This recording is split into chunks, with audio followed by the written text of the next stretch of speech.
Earlier this year, a group of Fenway High School students presented their ideas for business startups. In this case, a group of mostly Latino students setting their sights on Boston's innovation economy. The effort was part of a program called Emprende, run by the youth development group Sociedad, Latina. Supporting the program were a number of partners, including the Boston Public Schools, the Mayor's Office of Economic Development, the Roxbury Innovation Center, and the National Council of La Raza. We'd like to welcome from Sociedad Latina the program manager for Emprende, Jade, Franco, and one of the participants from Fenway High School, Maria Alicea. Thank you both very much for being with us. Thank you. I want to start with Jade.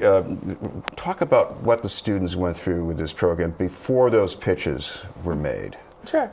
So the students needed to think about an issue they needed to address in their community. So they spent some time thinking about what are their needs in their community. And when we say community, not just their immediate where they live or where they go to school, but any culture or group that they feel an identity towards. So their community could also be their soccer team, or their community could be their chess club, or it could be outside of just a physical location. And for Maria's particular group, they considered the physical neighborhood of Mission Hill and issues impacting that community. Maria, talk about the process here. You got together with a group, and I guess, first of all, more than one of you had an idea, so what happened? Correct. Most of my group wanted to relate their ideas about violence, and then I came up with an idea about why don't we pick something that a lot of people would be attracted to, which is a restaurant. And I came up with the idea of a healthy restaurant, since in the neighborhood of Mission Hill, most of the shops that surround the area are pizza shops, and I said, what better idea than doing a healthy restaurant? So healthy restaurants, what would they be serving at this healthy restaurant, you think? I think it would be foods that children are all like French fries, but of course French fries cooked like in a healthier way. So healthy foods, but stuff that also youth would like to eat. And maybe more vegetables? Exactly, vegetables, fruits. Salads. Salads, you're getting me going here. Jay, what about one of the goals of this program, which is to help students with barriers? Whenever I see students over, they look like, so great, where are the barriers? Because these are such gifted people in a way, but these barriers are real, I guess. Mm-hmm.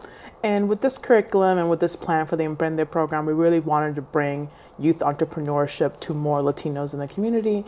And in particular, we also wanted to really help our young people develop ideas. So the city of Boston has so many talented young people, and we really want to be able to capitalize on that and show them, well, let's just not just think of an idea, but let's think through the process of how to create a business plan, how to create a business that serves community needs.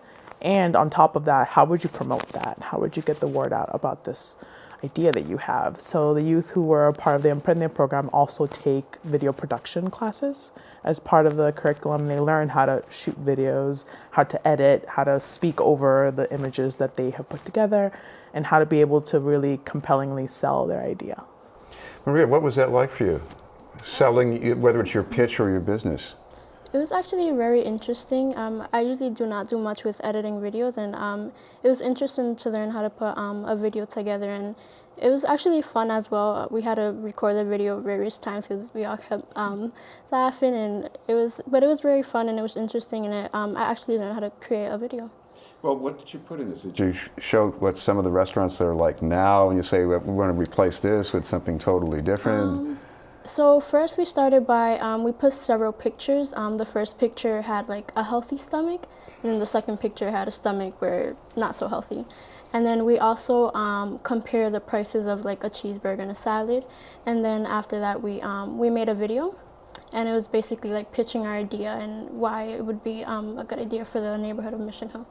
Trey, one of the other things going on here, at least by the time the students finished this program, they saw that documentary about the students in Arizona, and these are unauthorized immigrants who went up against MIT. Yeah. Talk about that. Sure.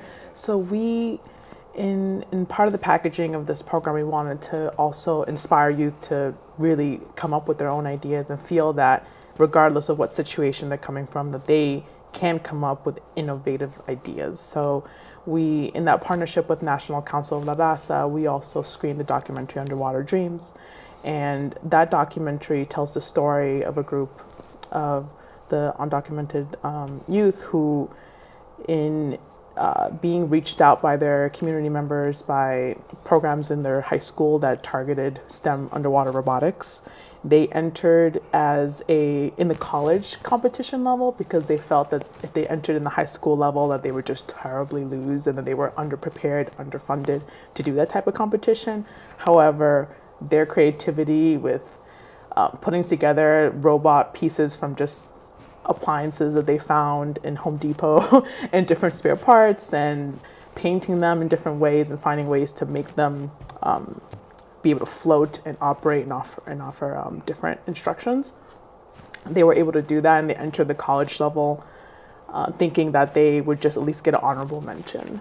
But instead, they were able to outthink and outpresent the MIT team by being able to not rely on just coming from a different neighborhood or being intimidated by that group, and instead really problem solving around how they were going to present their ideas and how they were going to put together this robot. And they had some things they had to debug too. So and they just they got to it. They took care of it. They did. And the documentary itself goes beyond that. So not just that they won the competition, but what happened after they won the competition. And many of the youth, well, they're now young men, they have since continued to be really active in speaking about DACA and being able to also speak about. And that's the program that allows undocumented immigrants to stay, at least if they're the right Yes, age. Yeah. and they all came from backgrounds where they came as minors when they were very, very little.